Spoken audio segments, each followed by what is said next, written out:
The office party revelation. The second I stepped into my wife's office party, I could sense something was off. No one said a word, but I could feel it, the unease hanging in the air like static. It was in the way people looked at me, the hushed murmurs that followed, the quick glances that made me feel like an outsider. Emily, my wife, had been distant for months now, late nights at work, urgent weekend meetings, and every time I asked, she'd brush it off with a peck on the cheek and another excuse. Tonight, I wanted to remind her who I was, not just her husband, but the man who'd been there long before the career and the suits. What I didn't expect was to see her boss, Brad, resting his hand far too comfortably around her waist as he introduced her to a group. Brad was one of those men who thought the world owed him something. Slick hair, sharp suit, and a smirk that screamed ego. He finally turned toward me, pretending he'd just noticed. "Oh, this must be Emily's husband," he said, with that fake surprise only arrogant people manage. "You're the contractor, right?" The way he said contractor dripped with condescension. A few polite laughs followed, and Emily's face went pale. I smiled anyway. He had no clue who I really was.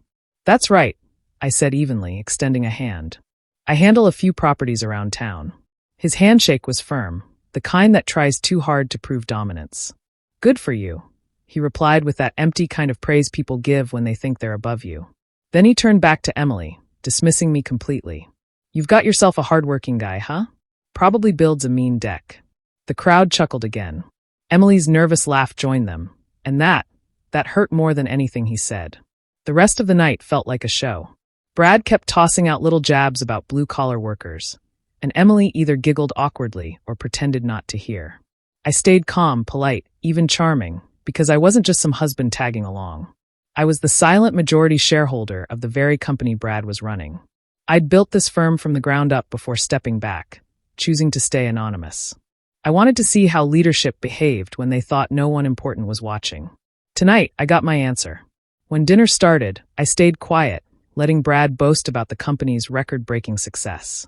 He bragged about his leadership and threw subtle insults at his team.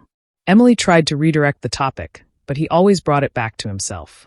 Halfway through dessert, he leaned toward me and said with a smug grin, "So tell me, what's it like being married to a woman who earns more than you?" The table went still. My jaw tightened, but I kept smiling. "Feels pretty good," I said calmly. "Especially since every dollar she makes comes from my company." For a moment, no one breathed. Then Brad let out a loud, uneasy laugh. "That's a good one," he said. I leaned back. "I'm not joking." Then I looked toward the CFO sitting a few seats away. "David, maybe you should tell Brad who signed the acquisition papers 3 years ago." David's eyes widened. "Sir, I didn't realize you'd be here tonight." "My apologies." The word "sir" echoed like a gunshot. Brad's grin vanished. Emily froze, her fork clattering against the plate. I stood, straightened my jacket, and met Brad's eyes. "I built this company from the ground up. The properties you manage, the projects you brag about, they're mine. And I've been watching you for some time." His face turned ghostly white. "You've been mocking employees, belittling your team, and flirting with married staff during company events. That ends now." I looked at Emily, guilt and humiliation written all over her face. "You'll turn in your resignation by Monday. If you don't, everyone will know why." The room was dead silent. Brad stammered, but no words came. I glanced at Emily one last time, her cheeks flushed with shame. "Enjoy the rest of your evening," I said quietly, then walked out. Whispers trailed me all the way to the door. Outside, the night air was cool against my skin. The anger was gone, replaced by something heavier, disappointment.